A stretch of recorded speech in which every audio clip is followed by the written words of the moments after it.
Greetings, Corvette enthusiasts. Today we're going to look at how to replace a C3 gas cylinder. This will work on any of the later model C3s.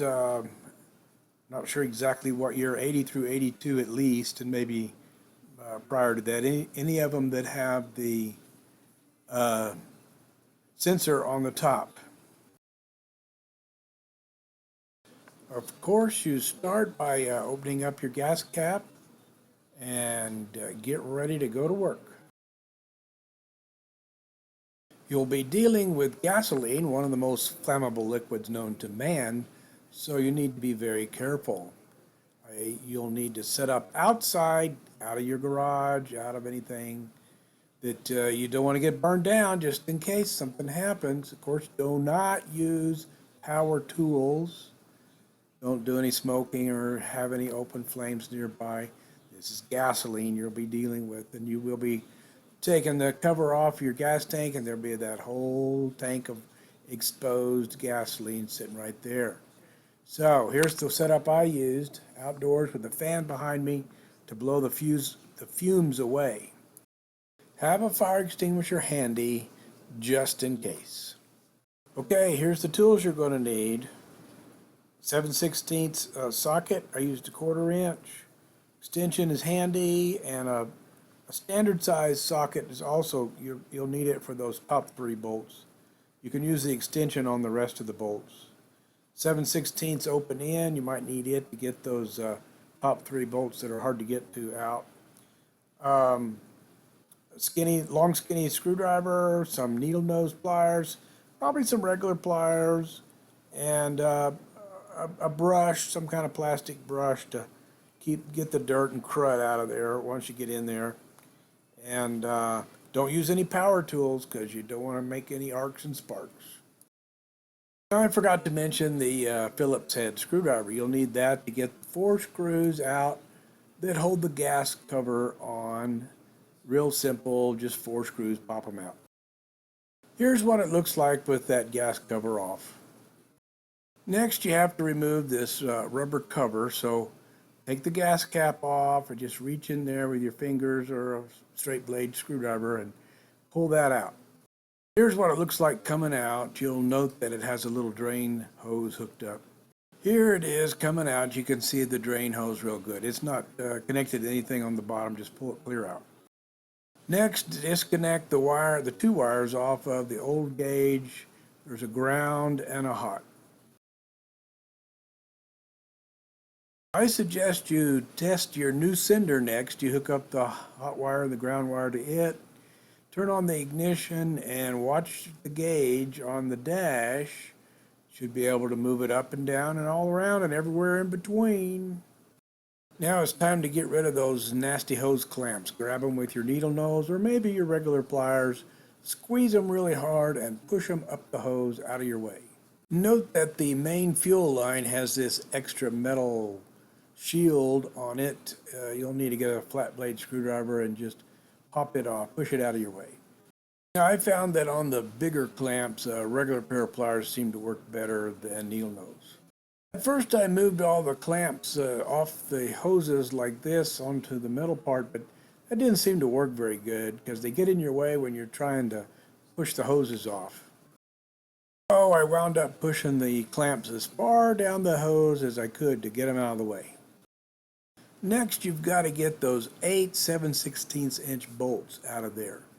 The top 3 are the hardest ones, so you can barely get in there. I used a open end 7/16 wrench, and then later I tried a short socket 7/16 socket, 1/4 inch drive, and that seemed to work too. Just work at them as you get them out there. Once you pull them out, you'll notice they have a little rubber O-ring on each one. Save that O-ring for later. Once you've got all the bolts out, you'll find that you can move the sensor back and forth now an inch or so, maybe an inch or 2, and that makes it a lot easier to get all the hoses off. Now that you've got all the bolts out and all the hoses off, it's time to get that sensor out of there. Spin it around 180 so that the hose connections are facing to the back of the car now, and then wiggle it back and forth a little bit so you can kind of get it lined up just right to get it out of there. It takes some doing, and you might scrape a knuckle or two doing that. Eventually you'll get it figured out and it'll start to come out. Here it is coming out of the hole. Here's the end of the cinder coming out of the hole. That horizontal black device is your float that floats up and down on top of the gasoline. Now you've got the old rubber grommet to get out of there. I was able to get a hold of it pretty easily with my fingers. You might have to have a flat blade screwdriver to scrape it off. Now it's time to put the new sensor in. You have to do it just like you took the old one out. Spin it around upside down. Don't forget the rubber grommet. Spin it around upside down, slide it in there, and spin it around 180 to get the hoses back up on top where they belong. Once you've got it in there, you can hook the hoses back up. It's easier to slide it back and forth and get those hoses on there really good. I used hose type clamps instead of those old-fashioned other clamps that were on there originally. I hate those things. So clamp it down good. You don't want any leaks. Now take those little rubber O-rings off of your old bolts and slide them on the new ones, or go get you some new rubber O-rings if you can. Now it's time to get those 7/16 inch bolts back in. Start at the top. That's the hardest one to get to, and you've got to wrestle that rubber gasket around to get it lined up so that everything lines up. You can get into the threads that are in the top of the tank. So I used a straight blade screwdriver to help with that. Those top three are the hardest ones. So start up there, because then you've got more flexibility, and just start at the top, work your way around. And those bottom ones are going to be, a little difficult, but you can get to them a lot easier. Next, hook up your wires, ground and hot. Go back and double check all your hose clamps, all your bolts. Make sure everything's tight. You don't want any leaks.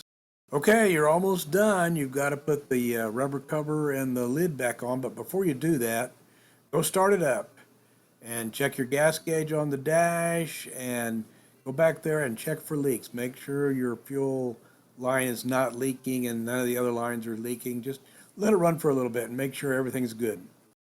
Okay, you're almost done. Once you've double checked for leaks, go for a short drive around the block, and then go back and double check for any leaks before you put that rubber cover and the main cover back on. And congratulate yourself on a job well done.